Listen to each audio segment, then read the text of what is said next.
This is London. Every year, around 17 million people visit England's capital with its iconic architecture, West End theatre and colourful statues. It's easy to see why London is considered the Empire Strikes Back of cities. But what if I told you, as phenomenal as London is, there are other places in the land of Anglosaurus Rex, places just as historic, joyful and at times drone-friendly as Londinium herself?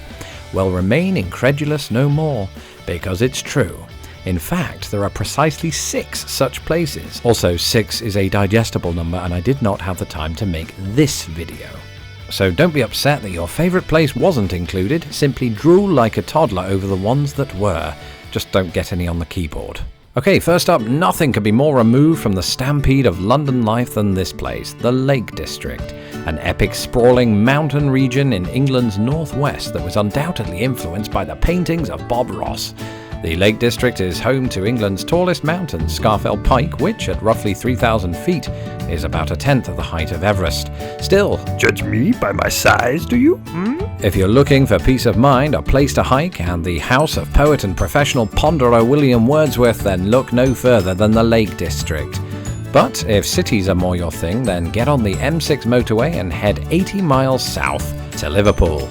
The 2008 European Capital of Culture, Liverpool is home to many iconic features such as Albert Dock, the Liver Building, and the most famous rock and roll group of all time, Paul McCartney and Wings. No, wait, the Beatles. I mean the Beatles. Either way, hang out at the Cavern Club where the Beatles played some of their early work. Saunter at a leisurely pace around the city's celebrated Walker Art Gallery. And if you're feeling so inclined, take a tour of Anfield, the stadium of what many consider to be Merseyside's second greatest football team. Comments below.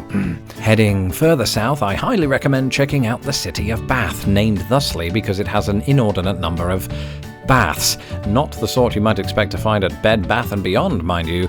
I'm talking about the kind the Romans built almost 2,000 years ago. That's right, in about 60 AD, the Romans constructed a bathing temple and proceeded to add on to this over the course of the next 300 years. The person who gave planning permission for that obviously didn't have a firm understanding of how deadlines work.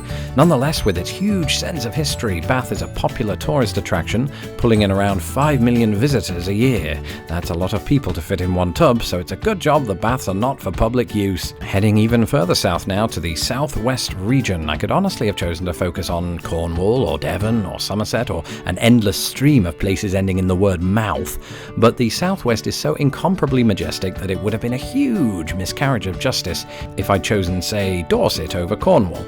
Plus, I'd sooner not pick a fight with Cornish people. Again. The southwest is one of those regions that non-Anglos perhaps don't imagine when they think of England, with its beautiful coastlines, quaint houses and penchant for homemade cider. The southwest is one of the few places where I, even when I lived in England, would happily go on holiday. Like a real holiday, not just a weekend away, but a full-on week-long vacation surrounded by sea, sun and crabs. But if you'd prefer a long-term holiday in, say, France, the most well-known exit point from England is this place, Dover.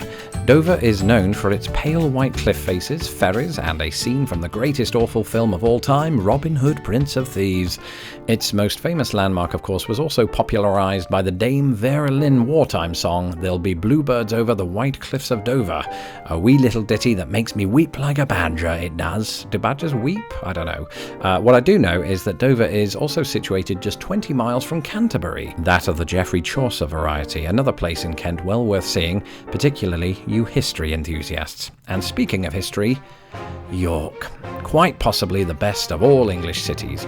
Surrounded by a gigantic wall, York is a surviving monument to the Romans who founded it, and its narrow streets, like the Shambles, are adorned with buildings dating back to the Tudor period. It's a city that exhales history so that we mortals of the 21st century can breathe it in, tasting the blood of 1,000 men whose last bed in this world was one of these.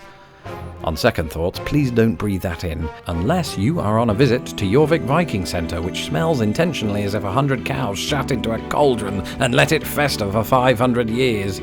That's York in a nutshell. The history, not the smell. I recommend taking a walk around the city where you will accidentally bump into Roman walls, Roman towers, and Roman door frames because they really are that bloody low. And that's my list. Don't forget to clean up the drool.